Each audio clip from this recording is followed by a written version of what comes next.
کی اصلی محنت سے کوئی تعلق نہیں. جانتے ہو دعوت اور تبلیغ کی محنت کیا چیز ہے؟ ایک نوجوان تھا جو حضرت مولانا الیاس رحمۃ اللہ علیہ سے بڑی محبت اس کو ہو گئی. کالج میں پڑھتا تھا اس زمانے میں، یا کوئی اور کام کرتا ہوگا، داڑھی منڈاتا تھا، کلین شیو تھا، لیکن اللہ کے دین کے لیے حضرت مولانا الیاس رحمۃ اللہ علیہ سے اس کو محبت ہو گئی. وہ دن بھر اپنا سارا کام سے فارغ ہو کر وہ جب حضرت کے رات میں آرام کرنے کا وقت آ جاتا تھا تو وہ خدمت کے لیے آتا تھا، اور اس نے اجازت لے لی اور بڑی محبت سے وہ حضرت کا بدن دباتا تھا کہ ذرا تھکے ہوئے ہیں دن بھر کے، تھوڑا آرام مل جائے.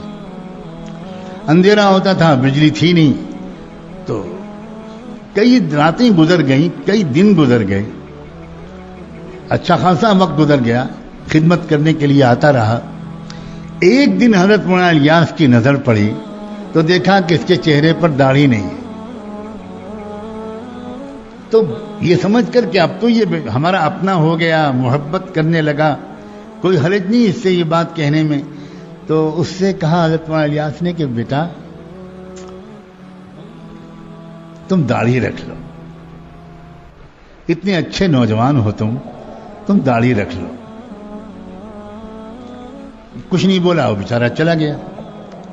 لیکن ابھی اس کو فوراً داڑھی رکھنے کی ہمت نہیں ہوئی، تو اس نے پھر حضرت مولانا الیاس رحمۃ اللہ علیہ کے پاس آنا ہی چھوڑ دیا، ڈر کے مارے، شرم کے مارے کہ میں نے ان کی بات نہیں مانی، کیسے جاؤں ان کے پاس.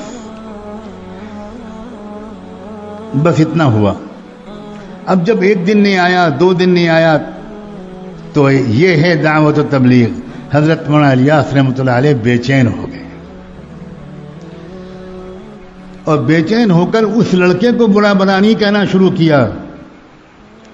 اپنے ساتھیوں سے کہا کہ میری مغفرت کی دعا کرو، مجھ سے کتنی بڑی غلطی ہوئی ہے، میں بھی کیسا بے سلیقہ جلد باز انسان ہوں. اتنا پیارا اللہ کا بندہ آتا تھا اور میں نے جلد بازی میں اس سے کچھ کہہ دیا، اور وہ بیچارہ ابھی شاید عمل نہیں کر سکا اور اس نے آنا بھی چھوڑ دیا. اب میں اس کو کہاں ڈھونڈوں؟ تو دو رکعت صلاۃ الحاجت پڑھ کے نماز پڑھنی شروع کر دی. اللہ اس نے اس بندے کو بھیج دیجئے، میں اس سے معافی مانگ. اللہ ایسا نہ ہو کہ میری موت ہو جائے، میرا وقت آ جائے اور میں اس سے معافی نہ مانگ چکا ہوں. اللہ بھیج دیجئے اس کو، مجھے سمجھ میں نہیں آتا میں کہاں تلاش کروں اس کو. چند دن کے بعد ان کی دعاؤں کی قبولیت کا یہ اثر تھا کہ وہ نوجوان شرمایا ہوا بہرحال آ گیا، لیکن آگے نہیں بڑھ رہا تھا. اب جب نظر پڑی حضرت مولانا الیاس کی، لپک کے اس کے پاس گئے، سینے سے لپٹا لیا، اس کی پیشانی کو چوما اور کہا بیٹا تم باقی بات بعد میں، میرے پیارے میں نے جلدی کر دی تھی، تمہارا دل دکھ گیا، مجھے معاف کر دو. ایک مومن کا دل دکھانا بہت بڑا گناہ ہوتا ہے، مجھے معاف کر دو. جب تک تم کہو گے نہیں کہ میں نے آپ کو معاف کر دیا، تب تک میں تمہارا ہاتھ دامن نہیں چھوڑوں گا. کہو کہ میں نے معاف کر دیا. وہ قدموں پہ گر گیا.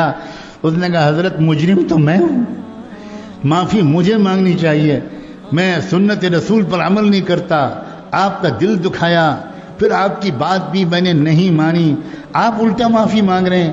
بس آج سے میں وعدہ کرتا ہوں اب میں داڑھی کو کبھی شیو نہیں کروں گا.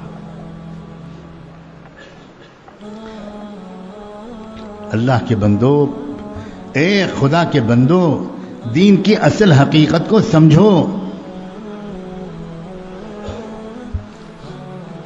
جب کسی انسان کے اندر دین کی اصل حقیقت اترتی ہے تو یاد رکھنا اس کی نظر لوگوں کے ظاہر سے پہلے اور ظاہر سے زیادہ ان کے باطن پر پڑتی ہے. وہ لوگوں کی خوبیاں ڈھونڈ لیتے ہیں.